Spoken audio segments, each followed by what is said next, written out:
Hello guys, bersama saya lagi dalam Alright Nopo Channel. Saya ingin membawakan anda sahabat semua, YB Rafizi Ramli menjawab soalan dengan tenang di dalam Dewan Negara. Bukan Dewan Rakyat ya, tapi Dewan Negara. Dan soalan ini adalah berkisarkan berkaitan dengan sistem padu. Ramai ya di luar sana, terutamanya pemimpin-pemimpin daripada pembangkang, ada juga sebahagian daripada ahli-ahli ataupun pemimpin dalam parti komponen kerajaan yang tidak menggalakkan, malah mereka membuat kenyataan-kenyataan yang seakan-akan ya tidak mau memberikan kerjasama kepada pelancaran sistem padu ini. Dan ada pula ya posting-posting daripada pemimpin veteran-veteran bekas-bekas ahli politik ya membuat penghantaran, kononnya dia tidak mau isi padu ini kerana takut ya identiti dia pribadi dia keluar dan sebagainya. Dan apabila perkara seperti ini keluar, ramai rakyat memberi maklum balas bahawa mereka semua ini ya sebenarnya bukanlah orang ataupun golongan yang memerlukan untuk mengisi padu ya, tetapi amat malang kerana mereka membuat kenyataan seperti ini yang seakan-akan menghasut supaya rakyat ya, khususnya mereka yang layak untuk menerima subsidi, bantuan dan sebagainya itu berasa takut untuk mengisi padu ini. Jadi sekali lagi sahabat semua, saya ingin membawakan anda untuk mendengar pencerahan daripada YB Rafizi Ramli berkaitan dengan isu sistem padu ini. Berhormat Menteri, selanjutnya saya mempersilakan Yang Berhormat Senator Datuk Seri Dr. Mujahid bin Yusof untuk mengutarakan soalan. Terima kasih Tuan Pengetua. Yang di-Pertua, soalan nombor 5. Assalamualaikum warahmatullahi wabarakatuh dan salam sejahtera. Terima kasih Puan Yang di-Pertua dan Yang Berhormat Senator Dr. Mujahid. Tiba-tiba dia melangkah ke soalan nombor 5 atau nombor 4 tak ada. Satu penjelasan sebab penyoal soalan belum ada di sini lagi. Saya dah fahamkan Yang Berhormat Menteri Pengangkutan ada nak menjawab lebih daripada satu soalan daripada selepas ini. Jadi digabungkan dengan soalan daripada Yang Berhormat Tan Sri Anifah. Sebab itulah dia melangkau. Ya. Mohon bersabar Yang Berhormat Menteri Pengangkutan ya, menunggu giliran masing-masing. Dia dah fries kat tepi tu. Baik, Puan Yang di-Pertua. Silakan. Pangkalan data utama atau PADU merupakan sebuah pangkalan data yang komprehensif dan mempunyai ciri menghampiri masa sebenar dengan izin near real time bagi penghasilan analitik berkala bagi tujuan pentadbiran kerajaan. Inisiatif ini diambil bagi menambah baik perancangan dasar serta pelaksanaan program berpandukan data untuk membolehkan rakyat menerima manfaat yang sewajarnya. PADU juga menjadi penggerak utama kepada usaha kerajaan untuk beralih kepada GovTech ataupun Government Technology. Seperti ahli yang berhormat sedia maklum, PADU telah berjaya diluncurkan pada 2 Januari 2024 oleh Yang Amat Berhormat Perdana Menteri. Proses pengemaskinian data individu sedang dilakukan sehingga tarikh tutup 31 Mac 2024. Seterusnya, kerajaan akan melaksanakan analisa data bagi merangka use case yang bersesuaian dan use case yang pertama adalah untuk penyelarasan semula subsidi sebelum data itu digunakan untuk use case yang lain. Puan Yang di-Pertua, sejak diluncurkan sehingga 18 Mac 2024 sampai tengah malam semalam, seramai 5,692,196 orang ataupun 25.9% individu yang berumur 18 tahun dan ke atas telah mendaftar dan mengemaskini maklumat dalam sistem PADU. Kalau dicampur dengan tanggungan iaitu anak-anak di bawah 18 tahun ke bawah, jumlah itu lebih tinggi.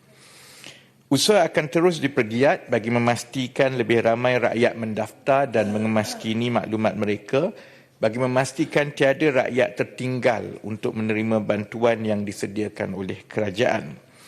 Berdasarkan mekanisme sedia ada, masih terdapat isi rumah yang layak tetapi tercicir daripada senarai bantuan kerajaan.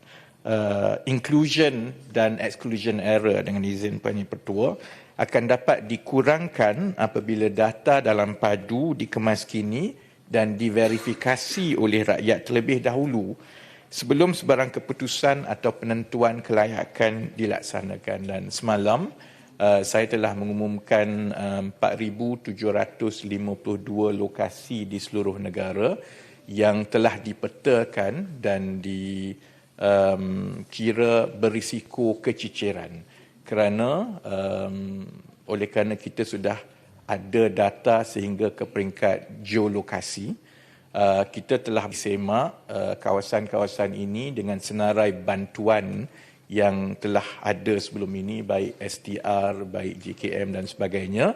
Kemudian dipetakan pula kepada pendaftaran padu dan lokasi 4,752 di seluruh negara ini adalah kawasan-kawasan yang walaupun secara profilnya dikira berpendudukan B60 ke bawah, tetapi tidak ada senarai penerima di dalam semua senarai kerajaan sekarang. Oleh itu, bagi meningkatkan kefahaman rakyat mengenai kepentingan pengemaskinian padu, kerajaan telah memperluaskan program promosi dan hebahan kepada rakyat, terutamanya dalam pecutan 2 minggu yang terakhir. Terima kasih Puan Yang Dipertuai. Ya, soalan tambahan silakan Yang Berhormat Tuan Abun Sui. Oh sorry, maaf. Ya. Soalan tambahan saya bagi kelebihan kepada punya soalan Yang Berhormat Datuk Seri Dr. Mujahid. Tuan Abun kamu kena tunggu ya. Ya. Kasih. Ya, praktisnya begitu. Yang bertanya akan mendapat soalan tambahan. Jangan lupa itu. Sebab apa? Sebab sebelah kiri ni selalu senyap je. Silakan Yang Berhormat. Okey, dah soalan nombor 5. Nombor 4 dia lompat terus nombor 5. Terima kasih Puan Speaker. Kepada Menteri saya ada soalan. Mungkin soalan ini juga mewakili berbagai aduan di bawah sana. Pertama, syabas di atas usaha penggalan data utama ini. Saya ingin bertanya dari sudut mengumpul data ni bukanlah padu saja. Sebelum daripada ini sudah pun ada effort daripada IKASIH contohnya. Kita pun berbahas panjang di Parlimen ketika itu. Apakah yang padu buat dengan seluruh aset data yang ada supaya dapat istilahnya ialah integrasikan. Malah ada setengah-setengah yang sudah pun isi data yang lain, berasa macam berat nak isi yang ini sebab dia kata benda sama saja. Kenapa kita tidak integrasikannya? Itu satu soalan, dan yang terkait dengannya ialah yang lebih penting di dalam Dewan ini kami lebih melihat kepada bagaimanakah akta yang ada melindungi sama ada kerajaan maupun melindungi rakyat. Yang kita ada sekarang ialah Official Secret Act yang sifatnya agak kuno dalam menangani apa yang ada dari sudut alam digital hari ini. Saya dipahamkan ada satu bil yang Berhormat boleh simpulkan soalan tu. Satu bil yang akan dibentangkan, mohon bagi pencerahan bilakah bil yang lebih tuntas yang dapat selesai isu privacy ini. Thank you. Terima kasih Yang Berhormat Senator. Saya ingat kita perlu bermula daripada asalnya.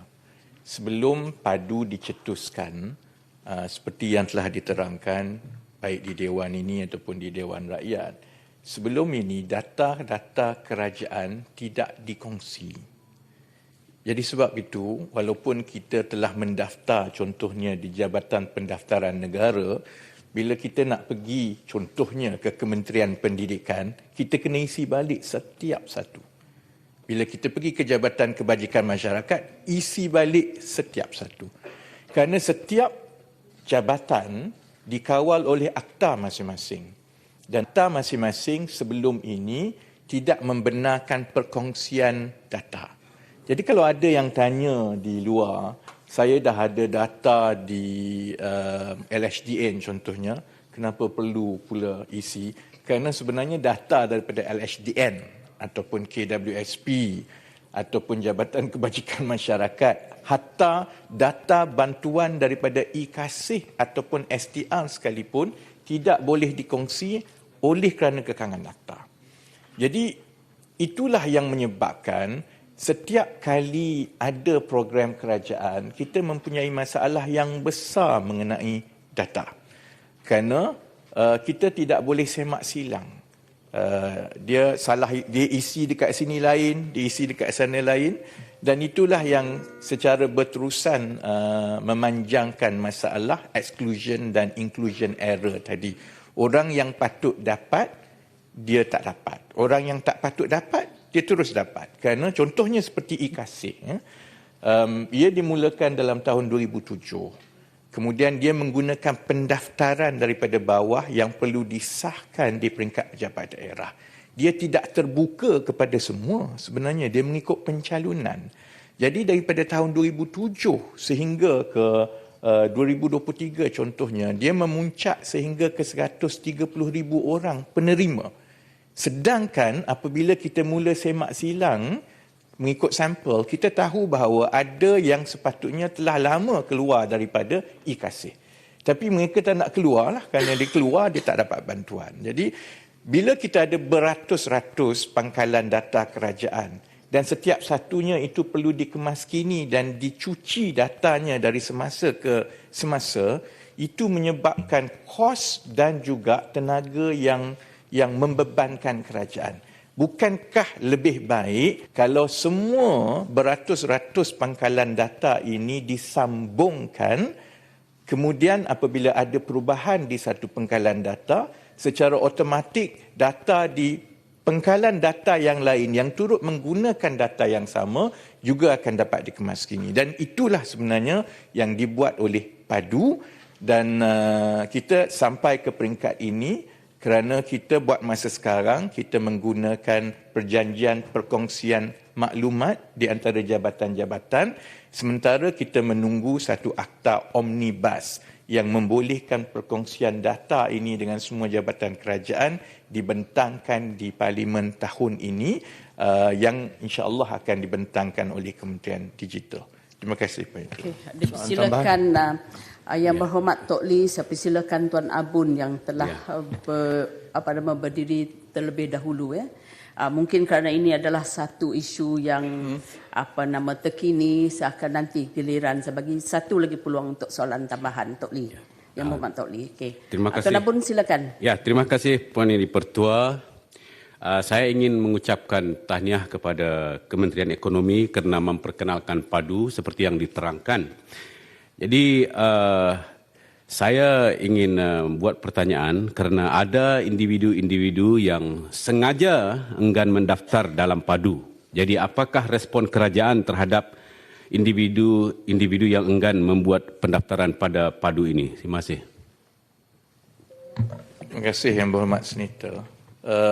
Dia sebenarnya tidak ada sebarang peraturan di sisi undang-undang bagi mereka yang tidak ingin mendaftar. Dan saya ingat kita juga perlu hargai bahawa ada profil rakyat yang berbeza-beza. 20% ataupun lebih itu merasakan mereka memang tidak memerlukan bantuan. Jadi mereka merasakan kenapa saya perlu berada di dalam PADU kerana saya memang tidak mahukan bantuan. Kemudian ada juga yang merasakan sudah ada maklumat dan sebagainya. Pendirian kerajaan adalah begini.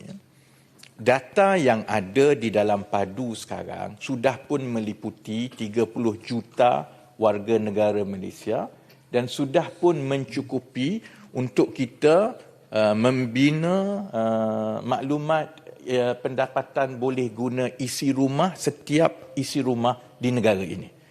Namun kita juga mengambil kira bahawa data-data yang 30 juta rakyat Malaysia itu dikumpulkan daripada data-data pentadbiran daripada pangkalan-pangkalan data sedia ada kerajaan. Data-data ini mungkin tidak terkemaskini.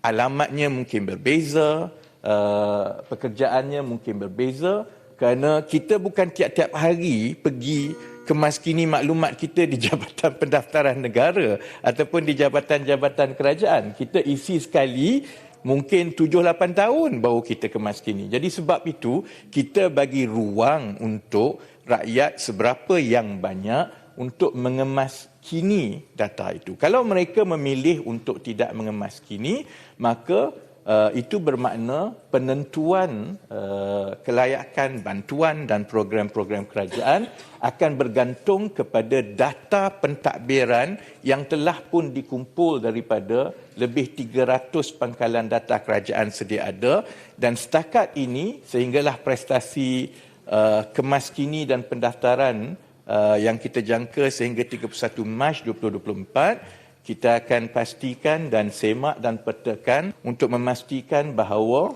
dengan izin Perdana Pertua, it is representative dan dia mencukupi secara statistikal untuk memastikan bahawa data pentadbiran yang ada itu benar-benar tepat untuk kita teruskan dengan use case pertama, iaitu penyasaran semula subsidi. Terima kasih Puan Yang Ketua. Okey, silakan Yang Berhormat Datuk Razali. Terima kasih Speaker, soalan saya dah dijawab panjang lebar. Terima kasih. Okey, terima kasih.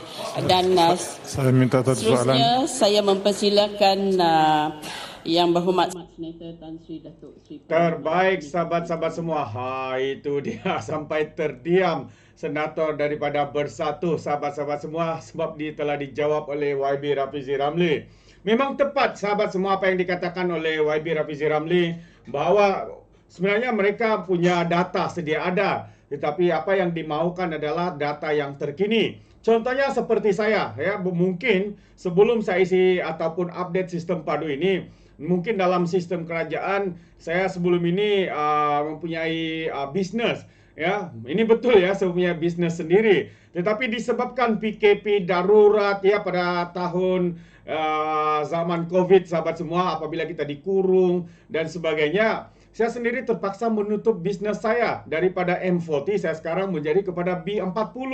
Jadi perkara ini yang sepatutnya menjadi perhatian ya pihak kerajaan ya, daripada M40 sekarang ini ya, kalau tidak diupdate dalam sistem, kamu masih kekal menjadi M40 dan tidak mendapat bantuan ataupun subsidi. Tapi jika kita update seperti yang saya lakukan, saya dulu sebelum ini M40 buat bisnes, printing dan sebagainya, tetapi disebabkan terpaksa tutup bisnes gulung tikar, disebabkan berbagai permasalahan darurat, ekonomi ditutup, perdagangan tidak boleh bergerak semasa PKP. Akhirnya saya terpaksa tutup dan sekarang ini jatuh ya dari M40 kepada B40. Dan kerana itulah yang dinyatakan oleh YB Rafizi Ramli, penting untuk kita update supaya kerajaan tahu di mana kedudukan kita hari ini.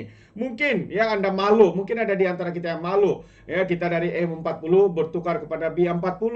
Tapi bagi saya apa yang penting di sini adalah untuk kita update dan betapa baiknya kalau kita mendapat mungkin bantuan maupun subsidi yang kita akan bakal dapat untuk masa-masa depan ini in the future. Jadi saya sangat setuju dengan jawapan mantap daripada YB Rafizi Ramli berkaitan dengan sistem padu ini. Jadi bagaimana pula dengan Anda sahabat-sahabat semua? Mungkin adakah Anda sama situasinya seperti saya, M40 sebelum ini, kemudian sekarang ini jadi B40.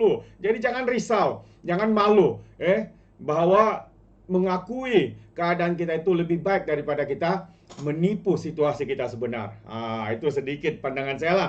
Jadi terima kasih sahabat semua. Sekiranya Anda mau berikan sebarang komen, pandangan berkaitan dengan isu ini, Anda boleh berikan dalam ruangan komen. Tapi ingat, komen dengan cara berhemah. Jadi terima kasih. Izinkan saya untuk mengundurkan diri dan seperti biasa, peribahasa mengatakan, tapapun kangkap, 2 tahun keinginan. Dalam bahasa Melayunya, tubuk dada, tanya selera. Sekian saja daripada Orang Dapat Channel. Kita berjumpa lagi. Bye-bye.